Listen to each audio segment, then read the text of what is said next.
Tunisie est un pays qui se trouve au nord du continent africain. Ce pays limite avec Algérie, Libye, la mer Méditerranée et le désert du Sahara. Il couvre un domaine de 163 610 km² et les 40% du territoire est désert. Selon un recensement fait en 2018, la population est d'environ 11 millions d'habitants.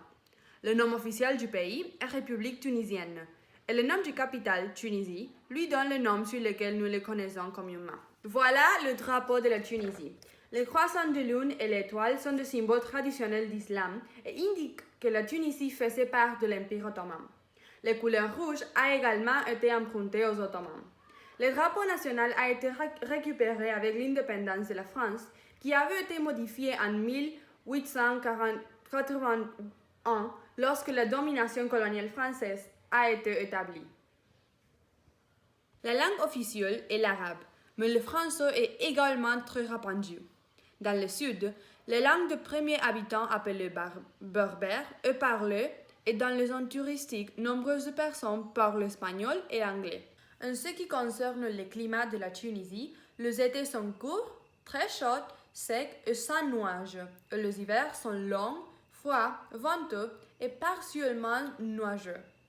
Au cours de l'année, la température varie généralement de 8 degrés Celsius à 34 degrés Celsius et rarement descend en dessous de 4 degrés Celsius ou dépasse les 39 degrés Celsius. Le meilleur moment de l'année pour visiter la Tunisie pour les activités chaudes est de mi-juin à mi-septembre. En ce qui concerne la flore et la faune, on peut dire qu'il existe une grande variété de deux. Au nord, la flore naturelle de la Tunisie comprend des espèces telles que le chêne-liège, les eucalyptus et les cèdres. Dans la région du Sahel, les orangères et les olivières dominent. Les palmières dattires des oasis sont plus fréquentes dans le sud, bien que l'on trouve également des cactus et des chardons. L'une des richesses de la Tunisie est constituée d'une faune très intéressante.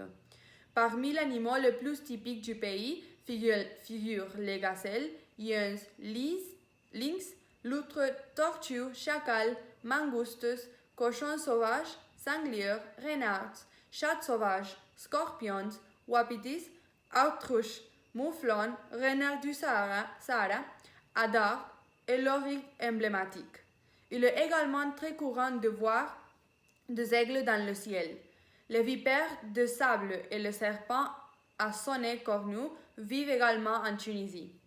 La faune marine se compose de beaucoup d'espèces de poissons et d'hippocampes. Enfin, l'une des principales actions consiste à faire le tour de la Tunisie sur les bosses d'un chameau. Le premier habitant de la Tunisie s'appelle le Berbère. Après, les Phéniciens sont arrivés et ont fondé la ville de Carthage, qui est rapidement devenue une puissance commerciale en concurrence avec la République romaine. Les Romains ont occupé la Tunisie en 146 avant J.C. pour dominer la compétition et sont restés au pouvoir pendant les 8 siècles suivants.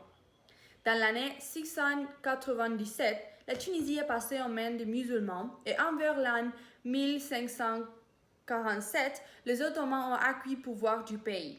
En 1881, la France a profité de la chute de l'Empire ottoman et a conquis la Tunisie par la mise en place d'un protectorat. Lorsque la Tunisie a finalement obtenu son indépendance en 1956, une monarchie constitutionnelle a été établie qui a été renversée au bout d'un an seulement.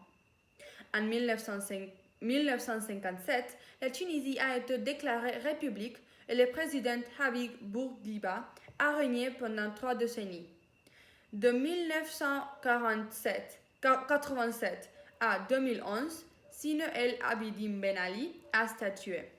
La révolution tunisienne, ou révolution des dignitaires comme ils l'appellent, a contraint à démissionner au président en 2011. La révolution tunisienne, également connue sous le nom de révolution du jasmin, était une campagne de résistance qui a duré environ un an.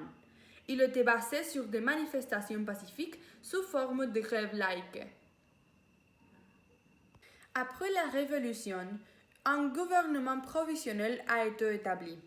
Ce gouvernement a dissous les mécanismes du pouvoir du régime antérieur et a convoqué élections libres pour former une assemblée constituante qui a rédigé une nouvelle constitution, qui est entrée en vigueur en 2014 et qui a fait de la Tunisie la première démocratie laïque du monde arabe. Actuellement, la Tunisie est considérée comme le seul pays vraiment démocratique du monde arabe et a l'un des index de développement humain les plus élevés d'Afrique.